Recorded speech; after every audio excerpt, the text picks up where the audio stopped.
out the tree to the highway. Bill out and I'm bound to go. Well, I'm gonna leave running, 'cause walking more.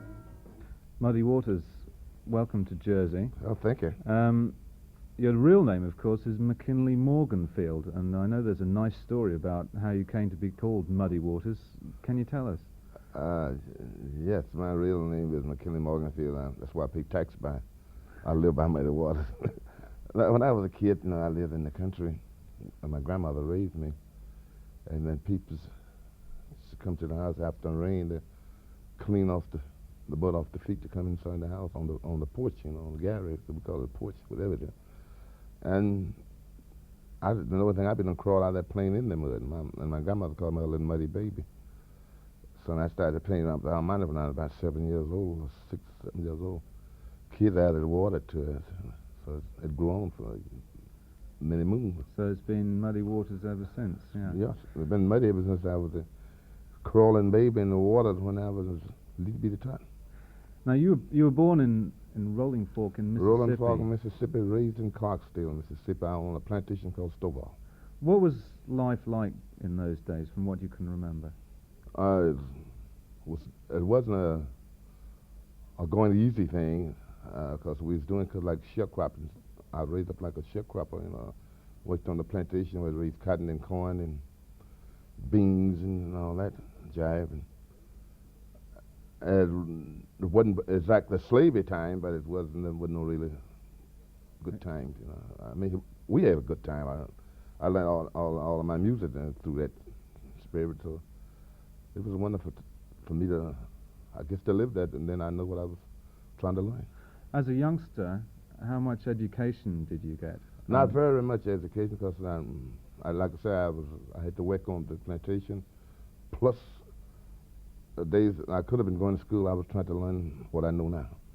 So when you went on to what age would they take you onto the plantation? Because I gather you were kind of bigger than most kids at school, so you had to go out to work a bit earlier. Yeah, they'll take you on the plantation when you get big enough to work, do any kind of work, pick up brushes, clean up. They didn't have all this machinery that goes and clean up a whole bit of ground.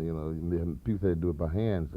You big enough to pick up brushes and throw it on the fire and let it burn, then you had a little job you was doing. And people presumably used to sing in the fields, and that's where the blues music that you learned first came from. A lot of it came right out the field where I learned doing my work on the plantation, because I grew up to be able to drive tractors and trucks, and before I left, I was in my late 20s when I left Mississippi. You, in fact, although you're a guitarist now, you began learning the harmonica. First with the harmonica, as I said, what the kids begin to water from the harmonica I liked. And picked up the guitar after listening to a great old guy by the name of Son House. I know you heard of him. Yeah. And I became 17 years old. Where did you hear the music in those days? Where was it played? It was played around different people have different. You heard of Saturday night fish fries, but we call them, used to have supper to go to the juke house or whatever. They had different guys come in from all over, like playing at these parties. Guys like Charlie Patton and the Mississippi Sheiks and Son House, all the kind of people I learned with. These places are called jukes. What exactly? What does it look like? What it looked like, just looked like a barn almost, and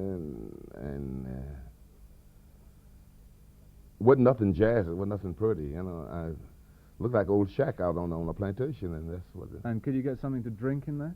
Sure, plenty of moonshine. You get it.